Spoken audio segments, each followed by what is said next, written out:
dire forecasts that the unions, or some of the unions, have been putting out there are grossly misleading.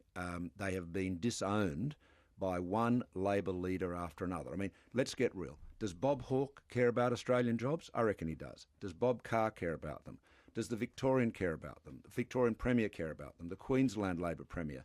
I mean, Labor leaders all over the country are saying, come on, Bill, get over your hang-ups about the Liberal government and back the ChAFTA. And Shorten is shackled to the unions that have gone out with a very misleading campaign. And he's really got to stake, Neil, his own position, because he's just like a cork bobbing along in the slipstream of the CFMEU. I would say if people want to criticise a free trade deal, they're entitled to do that. In the case of the CFMEU, I think some of their advertising is pretty extreme.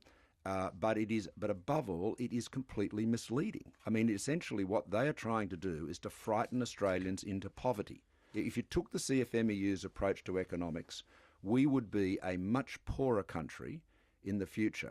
And you know, they really need to ask themselves, where is the growth going to come if we are not a trading country? If we don't embrace these big markets in the Asia Pacific, we don't have a future. The one thing we know is that protection and big tariff barriers don't work. We tried that years ago, many decades ago, and it didn't work. It lost jobs. So the answer is that what we all need to do, and we need to be nimble, and we need to find new opportunities, new manufacturing niches where there are real, where we've got an edge, and that is generally going to be less in commodity products and more in areas with some technological edge.